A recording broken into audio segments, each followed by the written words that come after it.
Subscribe कीजिए 10th class गणित channel को और बेल आइकन को दबाइए लेटेस्ट वीडियो देखने के लिए।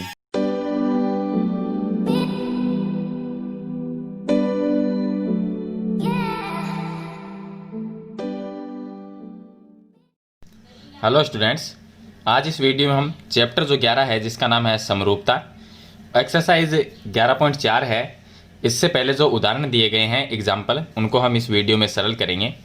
तो सबसे पहले जो एग्जाम्पल आता है उसमें दिया गया है कि 10 मीटर लंबी एक सीढ़ी को एक दीवार पर टिकाने से वह भूमि से 8 मीटर ऊंचाई पर स्थित एक खिड़की तक पहुंचती है। यानी कि भूमि से ऊंचाई कितनी है 8 मीटर और सीढ़ी की जो लंबाई है वो है 10 मीटर।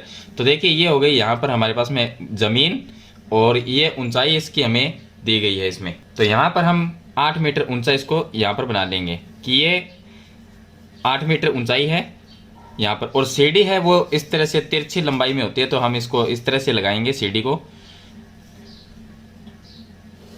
इस तरह से, और यहाँ पर हम ये जो यहाँ पर ये भूमि हो गई और इसको लास्ट जो है भूमि को और सीढ़ी के जो नीचे का हिस्सा है उसको हम अटैच कर देंगे, दोनों को मिला देंगे। तो इस प्रकार हमारे पास में एक त्रिभुज बनेगा। अब देखिए ये हो गई दीवार जो क्या है भूमि से कितनी है, यहाँ पर ये खिड़की है यहाँ पर, और ये हो गई सीढ़ी। तो सीढ़ी जो है 10 मीटर, तो सीढ़ी की जो लंबाई है वो 10 मीटर है।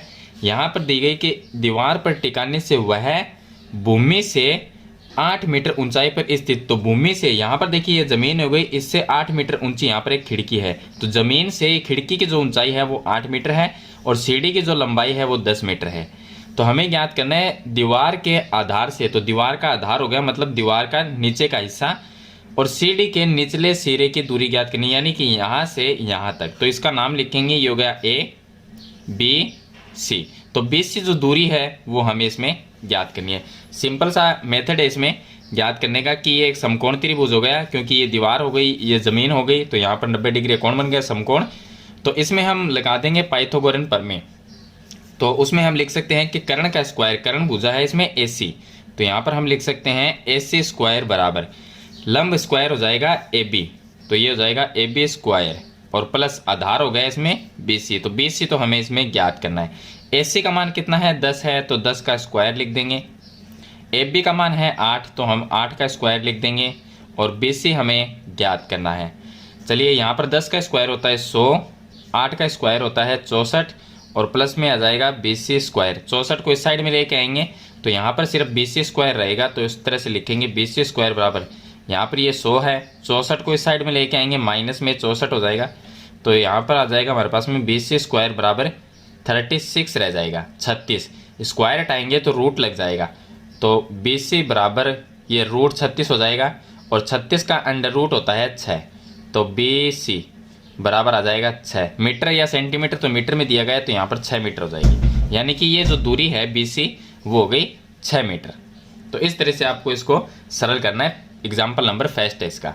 चलिए इसके बाद में शुरू करते हैं एग्जाम्पल नंबर 2। अब दिया गया इसमें एग्जाम्पल नंबर जो 2 है, इसमें एक हवाई जहाज एक हवाई अड्डे से उत्तर की ओर 1000 किलोमीटर प्रति घंटा की चाल से उड़ता है। उसी समय एक अन्य हवाई जहाज उसी हवाई अड्डे से पश्चिम की ओर 1200 किलोमीटर प्रति घंटा की चाल से उड़ता है। तो समय दिया गया है कि दोनों का समय सेम ही है कि 1 से 1/2 घंटे बाद दोनों हवाई जहाज़ों के मध्य की दूरी कितनी होगी। तो इसमें हम क्या करेंगे, पहले देखिए इसको हम समझते हैं कि यहाँ पर इस तरह से हम ये बनाएंगे, ये हो गया उत्तर, यहाँ पर आ जाता है हमारे पास में पूर्व, ये हो जाएगा पश्चिम, और ये हो जाएगा हमारे पास में दक्षिण। तो इस तरह से हम इसको मानेंगे। तो यहाँ पर देखिए अब इसमें दिया गया है कि पहला जो हवाई जहाज है हवाई अड्डे से उत्तर की ओर, यानी कि ये है हवाई जहाज का अड्डा।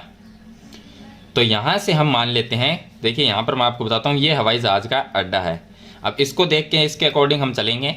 ये है हवाई जहाज का अड्डा, इससे एक हवाई जहाज उत्तर की ओर जाता है, तो उत्तर यहाँ पर देखिए ऊपर की ओर हो गया, तो हवाई जहाज कहाँ गया ऊपर की ओर, इस तरह से इस साइड में चला गया, उत्तर की ओर चला गया।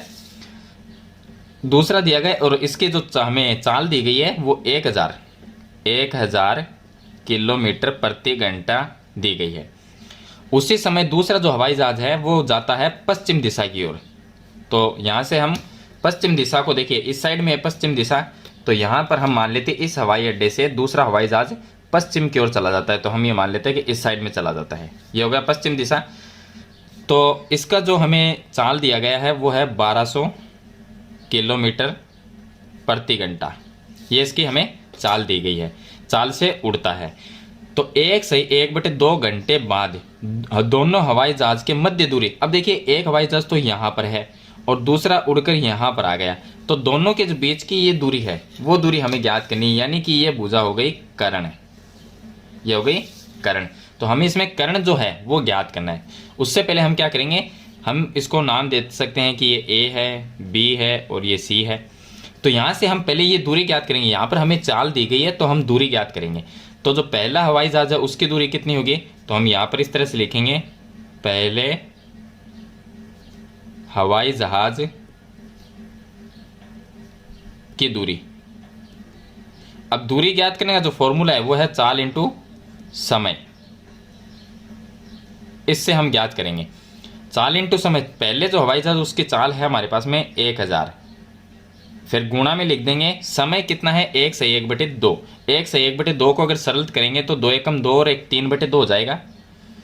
अब इसमें 2 का भाग देंगे तो कितना आएगा 500, और 500 को 3 से गुणा करेंगे तो यहाँ पर आ जाता है हमारे पास में 1500। यहाँ पर जो है किलोमीटर, ये आ जाएगी इसकी दूरी आ जाएगी। उसके बाद में हम दूसरे हवाई जहाज की जो होगी इसी तरह से ज्ञात करेंगे दूरी। दूसरे हवाई जहाज की दूरी जो होगी तो उसमें भी चाल गुणा समय का फॉर्मूला लगेगा। तो इसकी चाल दी गई हमें 1200 गुणा, यहाँ पर जो समय आता है वो सेम ही है, दोनों में 3/2 ही आएगा। तो यहाँ पर हम भाग देंगे तो 600 आ जाएगा, और 600 को 3 से गुणा करेंगे तो ये आ जाएगा 1800 किलोमीटर। यानी कि यहाँ पर जो पहले हवाई जहाज की दूरी है वो है 1500 किलोमीटर, और दूसरे हवाई जहाज की जो दूरी है वो हमारे पास में है 1800 किलोमीटर। अब यहाँ पर देखिए ये दूरी ए बी दूरी और बी सी दूरी आ गई, तो तीसरी हम ज्ञात कर सकते हैं पाइथागोरन प्रमेय में लगा के। तो यहाँ पर हमारे पास में आ जाएगा ए सी ज्ञात करनी है, तो ए सी का स्क्वायर बराबर ए बी का स्क्वायर कितना है 1500 का स्क्वायर करेंगे हम, तो यहाँ पर हम लिख सकते हैं 1500 का स्क्वायर प्लस बी सी है जिसमें 1800 किलोमीटर दूरी है इसकी, तो यहाँ पर 1800 का स्क्वायर कर देंगे।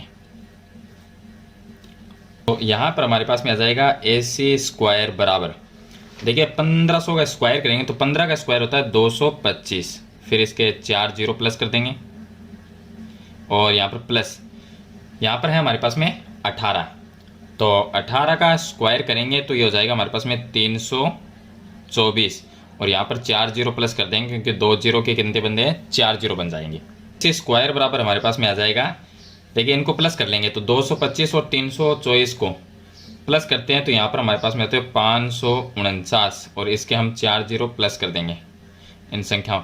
अब इसका निकालना है हमें स्क्वायर, तो यहाँ पर हम लिख सकते हैं कि ए सी बराबर अंडर रूट में आ जाएगी ये संख्या, तो 549 और यहाँ पर 1 2 3 4। अब यहाँ पर हम गुणनखंड से अगर इसका गुणनखंड करना चाहें तो हम गुणनखंड कर सकते हैं, तो इसका मैं आपको बता देता हूँ गुणनखंड क्या आएगा।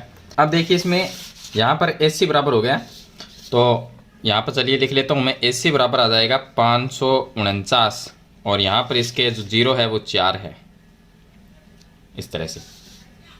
तो यहाँ पर हम 4 जीरो के 2 जीरो लिख सकते हैं, या इसका गुणनखंड करना चाहो तो इसका गुणनखंड होगा जो मैंने पहले ही किया है। तो देखिए इस तरह से होगा 2 × 2 × 2 × 2, फिर उसके बाद में हम लिखेंगे 3 × 3, इसका आप गुणनखंड करके देख सकते हैं इस संख्या का। उसके बाद में आएगा 5 × 5 × 5 × 5, उसके बाद में आएगा 61। तो यहाँ पर देखिए ये 4 है, इनमें से 2 बाहर निकाल लेंगे हम, तो ए सी बराबर यहाँ पर आ जाएगा 2 × 2, ये आ जाएगा। 3 × 3 है तो इसमें से 3 बाहर आ जाएगा। यहाँ पर 5 है वो 4 बार है, तो यहाँ पर 2 बार बाहर निकाल लेंगे, और पीछे जो 61 है वो अंडर रूट में 61 रह जाएगा। इनको गुणा करेंगे, 2 को 2 से गुणा किया 4, 4 को 3 से गुणा किया 12, 12 को 5 से गुणा करेंगे 60, और 60 को 5 से गुणा करेंगे तो 6 पंजो 30, यानी कि 300 अंडर रूट 61, ये आ जाएगा ए सी बराबर। तो यहाँ पर जो हमें दिया गया है इसमें पूछा था कि दोनों जहाज़ों के मध्य की दूरी कितनी होगी, तो जो हमें किलोमीटर में है तो हम यहाँ पर लिख देंगे कि 300√61 किलोमीटर दोनों जहाज़ों के बीच की दूरी होगी। तो ये होगा एग्जाम्पल नंबर 2। इसके बाद में शुरू करते हैं एग्जाम्पल नंबर 3। अब देखिए एग्जाम्पल नंबर जो 3 है, इसमें हमें दो त्रिभुज समरूप दिए गए हैं, ABC और DEF। दोनों त्रिभुज समरूप है जिनमें AB भुजा, चलिए हम इसका एक चित्र से इसको समझते हैं कि हमारे पास में ये दो त्रिभुज है। पहला का नाम हो गया ABC, दूसरा जो त्रिभुज है वो हमारे पास में DEF, तो ये हो गया DE और F। इसमें दिया गया कि AB 2.2, ये हो गई 2.2, DE, तो ये DE 3.3। ये दोनों क्या है, संगत भुजाएं होगी क्योंकि समरूप है, तो ये संगत भुजाएं हैं। हो तो ABC और DEF यानी दोनों त्रिभुज के क्षेत्रफल का अनुपात हमें ज्ञात करना है। अब इसमें देखिए हम जानते हैं कि अगर हमारे पास में दो त्रिभुज समरूप है, यानी कि त्रिभुज ABC समरूप है त्रिभुज DEF। समरूप जब दो त्रिभुज होते हैं तो उनके जो संगत भुजाओं के वर्गों का जो अनुपात है, यानी इन दोनों ये दोनों भुजाएं संगत है, तो संगत भुजा के वर्गों का अनुपात वो बराबर होता है त्रिभुज के क्षेत्रफल के अनुपात के बराबर होता है। यानी कि हम ये लिख सकते हैं कि त्रिभुज ABC का क्षेत्रफल ये लिख सकते हैं, और इसके बट्टे में, क्योंकि अनुपात को बट्टे में लिखा जा सकता है, तो यहाँ पर त्रिभुज ABC का क्षेत्रफल और दूसरा हो गया त्रिभुज DEF, तो यहाँ पर DEF का क्षेत्रफल, दोनों त्रिभुज का जो क्षेत्रफल है वो बराबर हो जाएगा दोनों जो संगत भुजाएं हैं। तो पहली AB का मान है 2.2 बटे में दूसरी भुजा संगत भुजा है इसकी DE जिसका मान है 3.3। इन दोनों भुजाओं के वर्ग, तो इसका भी हम वर्ग कर देंगे और इसका भी वर्ग कर देंगे, यानी कि जो संगत भुजाएं हैं उनके वर्गों का जो अनुपात है वो दो त्रिभुज जो है हमारे पास में समरूप दिए गए हैं उनके क्षेत्रफल के बराबर होता है। यहाँ पर इसको हम सरल करेंगे, या हम यहाँ पर इस तरह से भी कर सकते हैं कि देखिए पॉइंट यहाँ पर भी एक संख्या बाद में पॉइंट है और यहाँ पर भी एक संख्या बाद में, तो पॉइंट से पॉइंट तो कट जाएगा, पीछे हमारे पास में रह जाएगा 22 का स्क्वायर और यहाँ पर है 33, क्योंकि पॉइंट तो हट गया, ये हो गया 33 का स्क्वायर। दोनों संख्या में 11 का भाग जाता है, यहाँ पर 11 का जो भाग जाएगा 22 में जाएगा 2 बार और 33 में जाएगा 3 बार, तो हम यहाँ पर दोनों का स्क्वायर कर देंगे, तो 2 का स्क्वायर हो गया 4 और 3 का स्क्वायर हो गया 9। तो इसमें दोनों जो त्रिभुज के क्षेत्रफल का अनुपात है वो आ जाएगा 4/9 आ जाएगा, यानी कि इसको हम 4:9 भी लिख सकते हैं और अनुपात को बट्टे में भी लिखा जा सकता है। तो ये जो एग्जाम्पल नंबर 3 है सिंपल सा है, यानी कि आपको दो संगत भुजाओं के वर्गों के बराबर दोनों क्षेत्रफल का अनुपात आपको बराबर लिखना है और इस तरह से आपको सरल करना है। इसके बाद में हम शुरू करते हैं एग्जाम्पल नंबर 4। अब देखिए एग्जाम्पल नंबर 4, इसमें हमें दिया गया है कि दो समरूप त्रिभुज हैं ABC और PQR की संगत भुजाओं का अनुपात हमें ज्ञात करना है, यानी कि संगत जो भुजाएं होती हैं उनका अनुपात ज्ञात करना है, और इसमें हमें क्षेत्रफल का जो अनुपात है वो दिया गया है। तो ABC जो त्रिभुज है उसका क्षेत्रफल तो हो गया 36 और PQR है उसका हो गया 49।